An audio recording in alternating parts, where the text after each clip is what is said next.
இந்த பையன் போன சீசன் நல்லா ப்ரூவ் பண்ணாருங்க. செம்மையா அடிச்சாரு. அவங்க மேபி ஸ்ரேயஸ் ஐயரை வெறுப்பேற்றுறதுக்காண்டி வெங்கடேஷ் ஐயருக்கு இவ்வளவு கொடுத்தாங்களா தெரியல. 2 பேரும் ஐயர் தான்.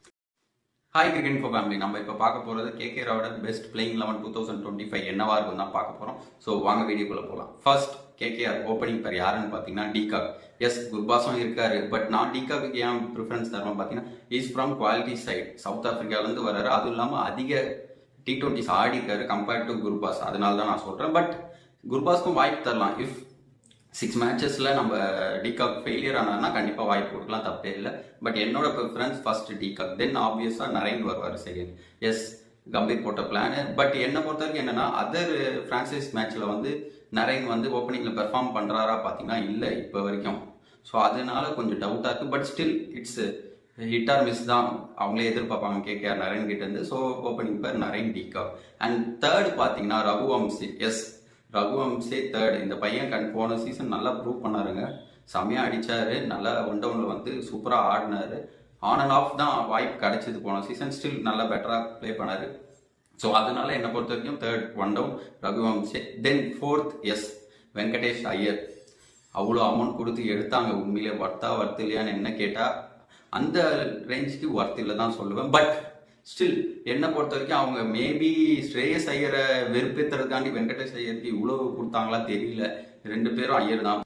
மேபி இவங்க வந்து வெங்கடேஷ் ஐயரை வந்து கேப்டனா பார்க்கலாம். எஸ், என்னை பொறுத்த வரைக்கும் என்னோட டீம்லயும் இந்த பிளேயிங் லெவலில் அவர் தான் கேப்டன். ஸோ கேப்டனா பார்த்தா கண்டிப்பா அவ்வளோ அமௌண்ட் கொடுத்தது ஒர்த். ஆஸ் அ கேப்டனா அவர் லீட் பண்ண போறாருன்னா ஒர்த். பட் ஆஸ் அ பிளேயரான்னு பார்த்தீங்கன்னா, நீங்கள் வந்து 23 crore பிளேயரான்னு கொடுத்துருக்கீங்கன்னா அது வேஸ்ட். மேபி ஆஸ் அ பிளேயரா அவர் விளையாண்டாருன்னா என்னை பொறுத்த வரைக்கும் ஸ்ரேயஸ் ஐயரை வெறுப்பேற்றுறதுக்காண்டி அவங்க அப்படி அந்த ரேட்டுக்கு போயிருக்க வாய்ப்பு இருக்கு. ஓகே, பார்ப்போம் என்ன நடக்குதுன்னு. அண்ட் ஃபிஃப்த் பார்த்தீங்கன்னா நம்ம ரிங்கு வருவார். எஸ், போன சீசன் அவ்வளோ அவர் பெர்ஃபார்ம் பண்ணலை. எஸ், பட் இந்த சீசன் கண்டிப்பாக அது மாதிரி இருக்காது நான் நம்புறேன். Yes, because is a quality player. Range of ஷாட்ஸ்லாம் எக்கச்சக்கமாக வச்சிருக்காருன்னும் போது கண்டிப்பாக ரிங்கு பெர்ஃபார்ம்.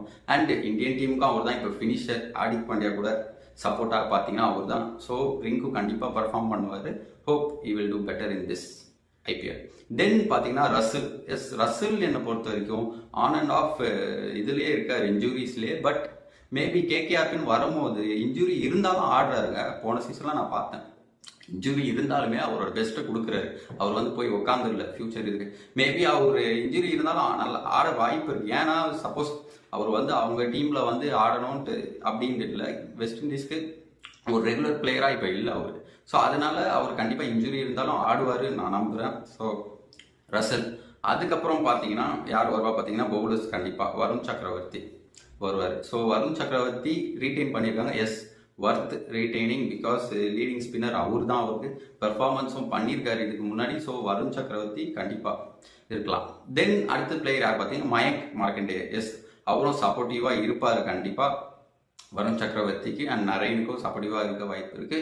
ஸோ என்னை பொறுத்த வரைக்கும் மயங்க் மார்க்கண்டே பிளேயிங் லெவலில் இருப்பார். அதுக்கப்புறம் பார்த்தீங்கன்னா வைபவ் அரோரா தான் அவங்க இந்தியன் ஸ்பின்னராக ப்ரிஃபர் பண்ணுவாங்க.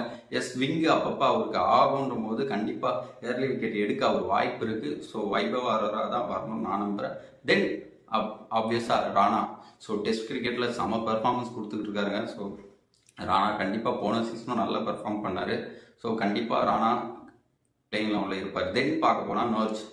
ஸோ இவரும் இன்ஜுரி கான்சர்னாக தான் தெரிகிறாரு இப்போ பல மேட்சஸ் பார்க்கும்போது. பட் ஸ்டில் அவருக்கு நார்ச் எடுத்திருக்காங்க. ஓகே, இப்போ பிளேயிங் லெவலில் இருந்தாருன்னா கண்டிப்பாக இவர் பெஸ்ட்டை கொடுப்பாரு. ஏர்லி விக்கெட் எடுப்பார் கண்டிப்பாக நான் நம்புகிறேன். ஓகே, தென் யாருன்னு பார்த்தீங்கன்னா இம்பாக்ட் பிளேயர் யார் இருப்பான்ட்டு என்னை பொறுத்த வரைக்கும் பார்த்தீங்கன்னா ரமன்தீப் சிங். ஸோ ரமன்தீப் சிங் இம்பாக்ட் பிளேயராக கண்டிப்பாக வர வாய்ப்பு இருக்கு. எஸ், விக்கெட்டிங் கண்டிப்பாக அடிப்பார், சிக்ஸஸ் கண்டிப்பாக அடிப்பார். அண்ட் ரேஞ்ச் ஆஃப் ஷாட்ஸும் அதிகமாக இருக்குது அவர்கிட்ட. ஸோ என்னை பொறுத்த வரைக்கும் இம்பாக்ட் பிளேயராக ரமன்தீப் சிங் வருவார். இந்த டீம் வச்சுட்டு கேகேஆர் பிளே ஆஃப் போவாங்களான்ட்டு என்ன கேட்டிங்கன்னா, எஸ், அட்லீஸ்ட் நம்பர் 4th பிளேஸ்க்காவது போவாங்க. ஓகே, தென் நான் அவங்களுக்கு கொடுக்குற ரேட்டிங் என்னன்னு பார்த்தீங்கன்னா அவுட் ஆஃப் 170. ஸோ நெக்ஸ்ட் வீடியோவில் பார்ப்போம். பாய்.